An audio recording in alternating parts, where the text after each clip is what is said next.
The Great Hall of Atheron Prime was the largest structure in the known galaxy. Its ceiling stretched so high that clouds formed inside it. Light from 3 suns poured through crystal walls that had stood for 10,000 years. Representatives from 142 species filled the seats that rose like mountains on every side. Ambassador Park Yuna walked alone across the marble floor. Her footsteps echoed in the silence. She was small compared to most aliens in this room. Some stood 3 meters tall. Others had wings or tentacles or bodies made of living crystal. But Yuna kept her back straight and her face calm. She had learned long ago that fear was a choice. Humanity had joined the Galactic Council only 80 years ago. They were the youngest species here, the newest children at a table of ancient giants. And today, those giants had decided to remind humanity of its place. High Arbiter Velos rose from his throne at the center of the hall. He was Palori, one of the oldest races in the galaxy. His skin was pale blue and his eyes were solid black. The Palori had traveled between stars for 8,000 years. They believed this gave them the right to rule. Ambassador Park, Velos said. His voice filled the hall without effort. You have been summoned to hear the will of the council. Yuna bowed her head slightly. I am listening. Velos lifted a tablet and began to read. The Galactic Council has determined that humanity has violated 17 articles of the Expansion Treaty. You have built warships beyond your permitted class. You have settled 3 star systems without approval. And you have conducted secret research into forbidden technology. Yuna said nothing. She waited. Therefore, Velos continued. The Council demands the following. First, humanity will surrender all military vessels above Class 3 to Council control. Second, humanity will hand over all research related to fold space travel. Third, humanity will accept permanent Council military bases on Earth, Mars, and Titan. Fourth, humanity will pay reparations of 40 trillion galactic credits. A murmur ran through the hall. 40 trillion credits was more than humanity's entire economy. The surrender of their fleet would leave them defenseless. The military bases would make Earth a puppet state. Ambassador Thren of the Keth Dominion leaned forward in his seat. The Keth were warriors. They had red skin and forearms and teeth like knives. Thren smiled at Yuna with all of those teeth. We know about Project Horizon, he said. We know what you are building in secret. If you do not accept these terms, we will share this information with every species that fears human ambition. They will destroy you before you become a threat. This was the blackmail. This was the knife at humanity's throat. Yuna looked at Thren. Then she looked at Velos. Then she looked around the Great Hall at the representatives of 142 species. Most of them watched with cold satisfaction. A few looked uncomfortable. But none of them spoke against the demands. You have 72 hours to accept, Velos said. If you refuse, the Council will take action. Yuna nodded slowly. I understand. Please send me these terms in writing. I will deliver them to my government. Thren laughed. That is all? No begging, no tears. Your species has less pride than I thought. Shh. Yuna looked at him with eyes that showed nothing. Pride is not measured by noise, Ambassador. It is measured by action. She turned and walked away. Her footsteps echoed again in the silence. She did not look back. Velos watched her go with a small frown. He had done this before. He had delivered ultimatums to 12 young species over his long life. All of them had begged. All of them had negotiated.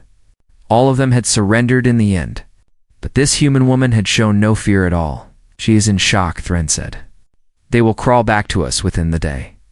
Counselor Mevin of the Solari made a sound like grinding stones. The Solari controlled 30% of galactic trade. They looked like statues carved from obsidian. We should prepare for the economic integration of human space. Their resources will increase our profits by 12%. Patience, Velos said. Let them have their 72 hours. The result will be the same. But he could not forget the look in the human woman's eyes. It had not been fear. It had not been anger. It had been something else. Something he could not name. Far from Atheron Prime, Ambassador Park Yuna sat alone in her shuttle as it traveled through fold space toward Earth. She stared at the document on her tablet. The words blurred as she read them again and again. Then she opened a secure channel. The face of Admiral Kim Tae-ho appeared on her screen. He was 58 years old with gray hair and a face like weathered stone. He commanded the United Earth Fleet from the battleship Hansen. "Ambassador," he said, "I have been waiting for your call." "They did it," Yuna said. Her voice was steady, but her hands were shaking. "They actually did it. Full surrender or destruction. No middle ground." Tae-ho nodded. He did not look surprised. "We knew this day would come. We have prepared for it." They know about Project Horizon. Or they think they do. Let them think what they want. Tae-ho's eyes were hard. "What matters now is our response." Yuna took a deep breath. "The President and Parliament must decide. But I know what I will recommend. And what is that? We do not surrender. We never surrender. We show them what humanity really is." Tae-ho smiled. It was not a pleasant smile. It was the smile of a soldier who had waited his whole life for this moment. "Then we are in agreement. I will begin Protocol Aerorang immediately." "What will that involve?" "Everything," Tae-ho said. "Every ship, every soldier, every secret we have kept. When the Council sees our answer, they will never threaten humanity again." Yuna closed her eyes. 72 hours. That was all the time they had to change the course of galactic history. But humanity had done impossible things before. They had survived ice ages and plagues and wars that killed millions. They had crawled out of the mud and reached for the stars. And now the stars would learn why. On Atherin Prime, the Council celebrated their coming victory.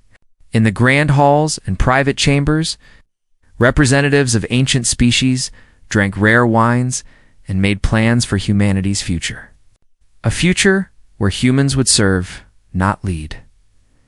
Ambassador Thren hosted a gathering of warrior species.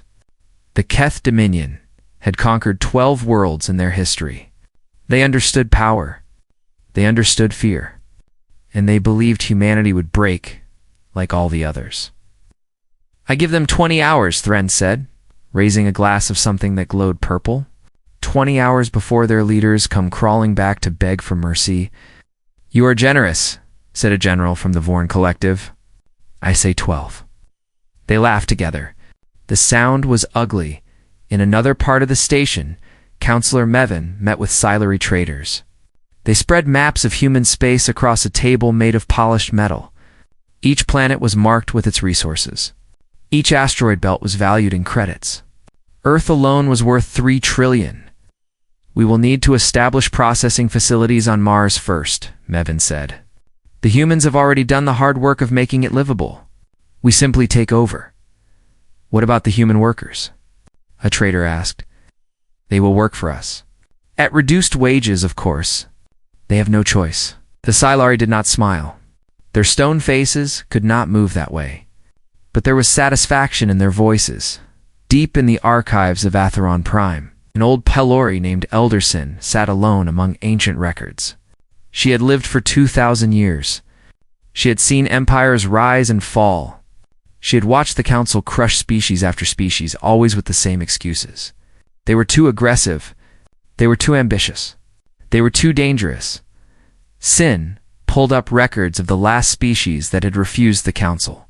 The Vorn had been proud people. They had built beautiful cities and composed music that could make listeners weep. They had refused to surrender their freedom. The Council had burned their homeworld. Billions had died. The survivors were scattered across the galaxy as slaves and refugees. Their culture was gone. Their music was forgotten. Only these records remained. Sin wondered if they were about to do the same thing to humanity. And she wondered, not for the first time, if the Council had become the very thing it claimed to protect the galaxy from. Far away, on Earth, the United Parliament met in emergency session. Leaders from every nation gathered in the Great Chamber in Geneva. President Kang Junho stood at the center, a man of 60 with silver hair and tired eyes. He had not slept since receiving the Council's demands. "We face an impossible choice," he said. Surrender everything we are, or face destruction by forces we cannot match. The Council commands 142 species. We stand alone. Voices erupted from every side. Some demanded surrender. They spoke of families, of children, of the billions who would die in a war they could not win. Others demanded defiance. They spoke of honor, of freedom, of the human spirit that had never accepted chains. "We are not ready," shouted a minister from the European Federation. "Our fleet is 1/10 the size of theirs. Our technology is generations behind. This is suicide. Surrender is also death," answered a general from the Pacific Alliance. "Just slower. They will strip our planets bare. They will turn our children into servants. Is that the future we want?" The argument went on for hours. President Kong listened to all of it. He understood both sides. He felt the weight of 8 billion lives pressing down on his shoulders. Then a hologram appeared at the center of the chamber. Admiral Kim Tai-ho, speaking from his battleship far from Earth. The room fell silent. "I have served humanity for 40 years, Tai-ho said. His voice was calm and strong. "I have fought in wars. I have lost friends. I have seen what happens to people who surrender their freedom to those who do not respect them." He paused. Every eye was on him.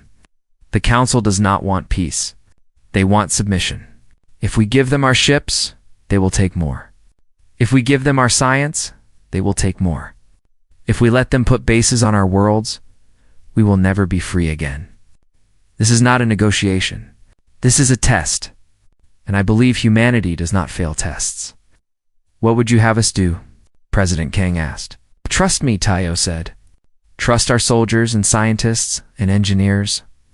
We have been preparing for this day for 30 years. The Council thinks they know our secrets. They do not. Give us 72 hours. Let us show the galaxy what humanity can do." The president looked around the chamber. He saw fear on many faces. But he also saw something else. Hope. Determination. The stubborn will to survive that had carried humanity through every crisis in its long history. "Very well," he said. "We do not surrender.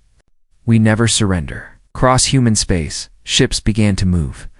The great battleships of the United Fleet powered up their engines. Cruisers and destroyers fell into formation. And smaller vessels, ships that did not appear on any official record, slipped away into the darkness between stars. Captain Bei Jisoo sat in the command chair of the Silent Moon. Her ship was invisible. Its hull was coated with materials that absorbed all light and radiation. Its engines produced no heat signature. It was a ghost in the void. "Set course for Atheron Prime," she ordered. Her crew obeyed without question. They were the best. They had trained for this mission for 5 years. None of them expected to come back alive. But that did not matter. What mattered was the message they would carry. On the ice moon of Ganymede, Dr. Choi Murray worked in a laboratory buried 3 kilometers underground. She had not slept in 2 days. She lived on coffee and determination. Around her, machines hummed with power that could light a city, Project Horizon. The Council thought it was a weapon. They were wrong. It was something much more important. Something that would change everything. Murray looked at her calculations one more time. The numbers were perfect. The theory was sound. After 40 years of work, they were ready. She picked up her communicator. "Admiral Tai-ho, Project Horizon is complete. We can begin whenever you give the word." Across the galaxy, Tai-ho smiled. "Thank you, Doctor. You may have just saved humanity." He turned to his tactical officer, a young woman named Lieutenant Yoon Hana. She was 28 years old and brilliant beyond her. "Years, Lieutenant," he said. "Send the signal. All ships. All commanders. Protocol Ararong is now active." Hannah nodded and began typing commands. Across human space, thousands of officers received the same message. The time for waiting was over. The time for humanity to rise had come. 71 hours had passed. The great hall of Atheron Prime was full again. Representatives from all 142 species had gathered to witness humanity's surrender. Some had brought food and drink. They treated this like entertainment. Ambassador Thren sat in the front row with his forearms crossed over his chest. He had bet a fortune that the humans would accept before the deadline. Now he would collect his winnings. High Arbiter Velos took his throne and raised one hand for silence. The murmuring stopped immediately. Every eye turned to the great doors at the far end of the hall. The doors opened. Ambassador Park Yuna walked in alone, just as she had 71 hours before. She wore the same simple gray suit. Her face showed the same calm expression. She carried nothing but a small device in her hand. Thren laughed. Look at her. She brings nothing. Not even a document to sign. They must be so broken they forgot the paperwork. Velos waited until Yuna reached the center of the hall. Then he spoke. Ambassador Park. The deadline approaches. Does humanity accept the terms of the Galactic Council? Yuna looked up at him. For a long moment, she said nothing. The silence stretched until it became uncomfortable. Then she smiled. Hi, Arbiter, she said. The United Earth government has prepared a formal response to your demands. With your permission, I would like to share it with the Council. Velos nodded. Proceed. Yuna pressed a button on her device. Holographic screens appeared throughout the hall, but they did not show the surrender document everyone expected. Instead, they showed a live broadcast signal. The symbol of United Earth hung in the air, and then the face of President Kung Junho appeared. What is this? Thren demanded. We asked for surrender, not speeches. Patience, Yuna said. Her smile did not waver. You wanted our answer? Here it is. President Kong began to speak. His voice was calm but firm. Every word was clear. To the Galactic Council and all species who are watching. Humanity has received your demands. We have considered them with great care. Our answer is this. No, not now. Not ever. The hall erupted in angry shouts. Thren jumped to his feet. Velos raised his hands for order. President Kong continued. We will not surrender our ships. We will not surrender our science. We will not surrender our worlds. And we will not surrender our freedom. You have mistaken our youth for weakness. You have mistaken our silence for fear. You are wrong on both counts. The shouting grew louder. Several species were calling for immediate attack. But the broadcast did not stop. Humanity was forged in fire. We have fought each other for 10,000 years. We have survived ice and plague and famine. We have survived weapons that could destroy cities in a single flash. We crawled out of the mud and reached the stars through our own effort. No one gave us anything? We earned it all. Counselor Mevin of the Solari made a grinding sound of contempt. Pretty words. But words do not stop fleets. President Kong's eyes seemed to look directly at Mevin. You think we are weak because we are young? You think we will break because we have not yet faced the horrors of galactic war? Let me tell you something about humanity. We do not break. We bend, we fall, but we always rise. Always. His voice grew harder. So hear this.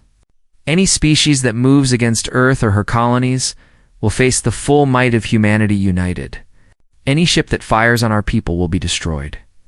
Any world that supports such attacks will face consequences. We do not want war, but we are not afraid of it. Thren slammed his fist on his seat. Enough of this. They bluff. They have nothing. President Kong smiled. It was not a warm smile. For those who think we bluff, let me show you something. The holographic screens changed. Instead of the president's face, they showed live video feeds from across the galaxy. And what they showed made the entire hall go silent. Human warships. Hundreds of them.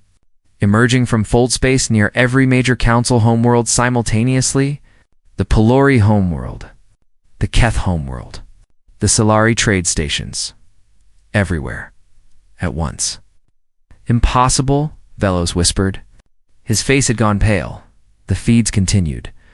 Above Atheron Prime itself, the space twisted and a ship appeared from nothing. The Silent Moon, Captain Bay Jasu's stealth cruiser. It should not have been able to get within 1,000 light years of this station without being detected. Yet there it was, close enough to see with the naked eye, More feeds showed defense platforms activating across human space. Weapon systems that had been hidden for decades were now visible. The true strength of humanity's military was revealed for the first time. President Kong's voice returned. We have spent 30 years preparing for this day. We hoped it would never come, but we knew it might. So we built, we trained. We waited. And now you see the result. Our ships can reach any point in the galaxy in hours. They can travel without being detected. They can strike before you know they are there. Thren looked at the screen showing human ships near the Keth homeworld. His four hands were shaking. This is not an attack, President Kong said. This is a demonstration. We do not want to destroy your worlds. We do not want to kill your people. We want to live in peace. But peace cannot exist without respect, and respect must be earned. His final words were simple. Withdraw your demands. Treat us as equals, and we can move forward together. Continue to threaten us, and you will learn why humanity has survived everything the universe has thrown at it. The broadcast ended. The screens went dark. Ambassador Park Eunice stood alone in the center of the hall. 142 species stared at her in shock and fear and disbelief. She bowed her head slightly. Humanity awaits your reply. No one spoke. No one moved. The great hall of Atherin Prime, which had seen the rise and fall of empires, had never been so quiet. High Arbiter Velos looked at the human woman before him. He thought of all the young species he had crushed over the centuries. He thought of how sure he had been that this one would break like all the others. He had been wrong. And for the first time in 1,000 years, he did not know what to do next. Chaos filled the Great Hall. Species that had ruled the galaxy for thousands of years were now screaming at each other in fear and confusion. The careful order of the Galactic Council had shattered in minutes. Ambassador. Thren grabbed a military officer by the throat. How did they do this? How did human ships reach our homeworld without warning? The officer could not answer. No one could. The Pelori had the most advanced sensors in the galaxy. They could detect a ship from 10,000 light-years away. Yet hundreds of human vessels had appeared at once across Council space, and no one had seen them coming. High Arbiter Velos sat frozen on his throne. His mind raced through possibilities. Secret technology. Hidden allies. Some trick that he could not understand. None of it made sense. Counselor Meven's stone body cracked with stress. The Solari controlled the trade routes because they controlled information. Ships could not move without them knowing.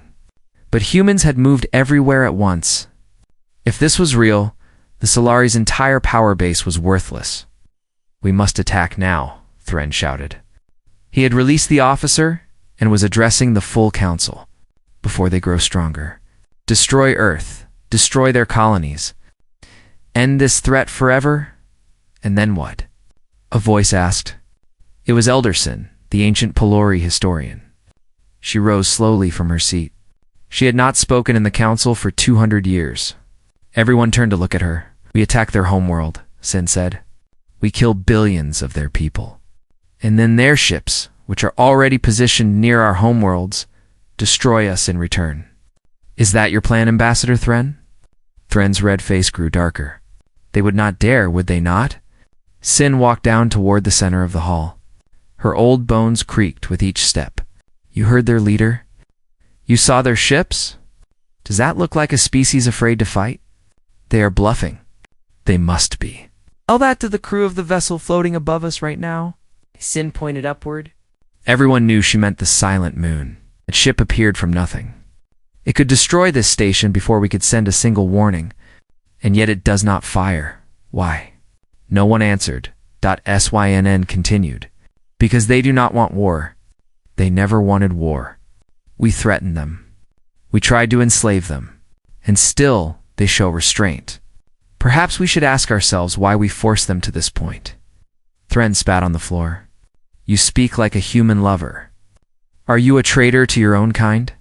Sin looked at him with eyes that had seen civilizations turn to dust. I have watched this council destroy 12 young species in my lifetime.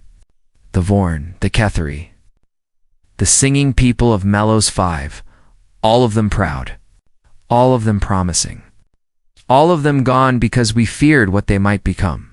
And now we face a species that we cannot destroy. Perhaps this is the universe telling us that our way is wrong. The hall fell silent again. Many representatives looked uncomfortable. Some nodded slowly. Others glared with hatred. The council was splitting apart before their eyes. On the battleship Hansen, Admiral Kim Tai-ho watched the chaos through intercepted communications. Lieutenant Yoon Hana sat beside him, monitoring data from across the fleet. 23 species have already contacted us, Hana reported. They want to negotiate separately. They do not want to be part of any war. Tai-ho nodded. Good, that is what we hoped for. The Council's unity is their greatest weapon. Take that away, and they are just a collection of frightened civilizations. Sir, what about the others? The Keth are still calling for attack. The Vorn Collective is mobilizing their fleet. Let them mobilize. Our ships are faster. Our sensors are better. If they fire first, we will know before their weapons leave their tubes. Tai-ho leaned back in his chair. But I do not think they will fire. Not anymore. Captain Bejasu's voice came through the communication system. She was still aboard the silent moon above Atheron Prime. Admiral High Arbiter Velos is trying to contact us directly. Should I respond? Not yet. Let him wait. Let them all wait. They had 72 hours to threaten us. They can have a few hours to think about what they have done. On Ganymede, Dr. Choi Murray finally allowed herself to rest. She sat in her laboratory surrounded by machines that represented 40 years of work. Project Horizon. The greatest scientific achievement in human history, and no one in the galaxy had understood what it really was. They thought it was a weapon. They thought humanity had built some kind of superbomb or death ray. They were so busy looking for destruction that they missed the truth entirely. Project Horizon was about movement, about connection, about freedom. Murray had solved the fundamental equations of fold space travel. Not just improve them, solve them completely. Human ships could now travel anywhere in the galaxy in hours, instead of days or weeks. They could move without leaving any trace. They could appear and disappear like ghosts. The ancient Pelori had worked on these equations for 6,000 years. The best minds of 100 species had failed to crack them, and a human scientist, working in a frozen laboratory on a distant moon, had done what they could not. Murray did not feel proud. She felt tired and sad. She had hoped this technology would be used for exploration, for connecting distant worlds, for bringing species together. Instead, it had become a weapon of deterrence, a threat held over the heads of those who would enslave humanity. Maybe someday it would be different. Maybe someday humans would share this technology freely with species who deserved it. But not yet. Not while the Council still dreamed of conquest. Back on Atheron Prime, High Arbiter Velos finally managed to contact Ambassador Park Yuna privately.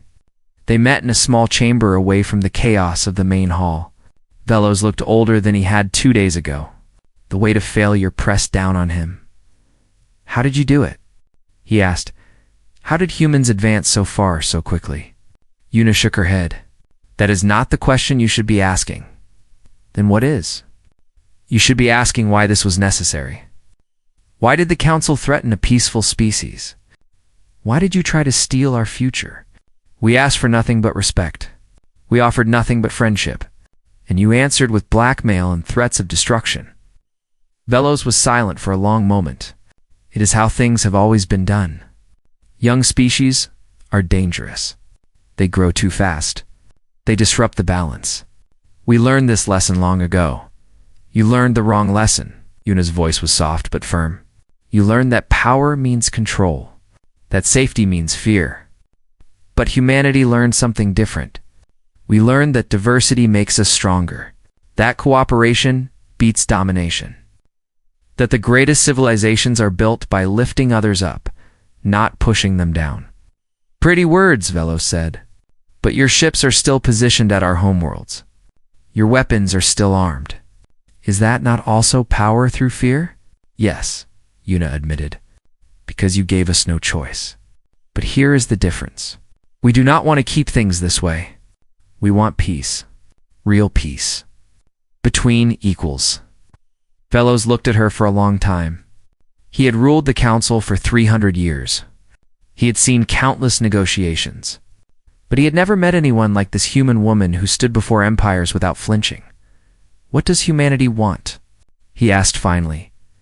Yuna answered with a single word. "Respect. Nothing more, nothing less." Outside, the galaxy waited. Fleets held their positions. Species that had never known fear wondered what would happen next. And slowly, one by one, they began to realize that the universe had changed forever.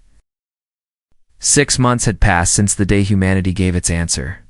The galaxy was no longer the same place it had been before. The old Galactic Council had broken apart. 23 species had left within the first week. More followed in the months after. Ambassador Thren of the Keith Dominion tried to form a military alliance against humanity, but no one would join him. His own people eventually removed him from power. The warrior who had threatened to destroy Earth now lived in exile on a forgotten moon. Counselor Mevin of the Solari had been more practical. The stone-faced traders quickly realized that fighting humanity was bad for business. They opened trade negotiations within days of the reply. Human goods now flowed through Solari markets. Human ships used Solari stations. Both species grew richer together. High Arbiter Velos resigned from his position. In his final speech to what remained of the council, he said words that shocked everyone who heard them. "For 300 years, I led this council with one belief. That order required control. That peace required fear. That young species must be broken before they could threaten us. I was wrong. Humanity has shown us another way. A way where strength and mercy can exist together. I hope the council I leave behind will learn from their example." Elder Sin was chosen as the new High Arbiter. She was 2,000 years old, the oldest Pelori still active in public life. Her first act was to formally apologize to every species the old council had harmed. The Vorn survivors, the scattered children of the Kethari, all the others who had suffered under the old system. It was not enough to heal those wounds. But it was a start. On Earth, President Kong Junho addressed the people. Billions watched from every continent and every colony. "We did not seek this conflict," he said. "We did not want to threaten anyone. But when faced with slavery or destruction, we chose a third path. We chose to stand together. And today, because of that choice, humanity is free." He paused. His old eyes were bright with emotion. "But freedom is not the end of our journey. It is the beginning. We must now show the galaxy that we deserve the respect we demanded. Not through fear, not through force, but through kindness, through cooperation, through being the best version of ourselves that we can be." A new treaty was signed on Earth.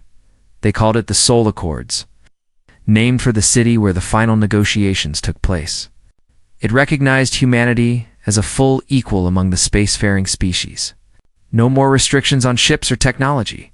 No more demands for tribute. Complete sovereignty over human space. But humanity did not stop there, Dr. Choi. Murray stood before a gathering of scientists from 30 different species. She was about to do something that many humans thought was crazy. She was going to share the secrets of Project Horizon. Not sell them. Share them freely. "Some of my colleagues believe this is a mistake," she said. "They say we should keep our advantage. Stay strong. Stay safe. But I became a scientist to help people, not to build walls between them." She activated a holographic display. Equations and diagrams filled the air around her. The fundamental secrets of advanced fold space travel, work that the Pelori had failed to complete in 6,000 years. "This knowledge belongs to everyone," Murray said. "Any species that wants to learn it may come to us. We will teach you freely. We ask only one thing in return. Use it for peace. Use it for exploration. Use it to bring your people to places they have never seen before. Do not use it for conquest." The alien scientists stared at the equations with wonder and disbelief. Some began to cry. Others laughed. A few simply sat in stunned silence. This human woman had just given them a gift beyond price, and she had asked for almost nothing in return. Admiral Kim Tai-ho retired from military service. At his farewell ceremony, thousands of officers stood in perfect rows to honor him. He had served humanity for 40 years. He had led them through the greatest crisis in their history, and he had done it without firing a single shot. I spent my life preparing for war, he said in his final speech. Training soldiers, building ships, planning for the day when we would have to fight for our survival. That day came, and we won. But I want you to remember something important. The true victory was not in our weapons. It was not in our technology. It was in our unity. We faced extinction together. We stood as one people.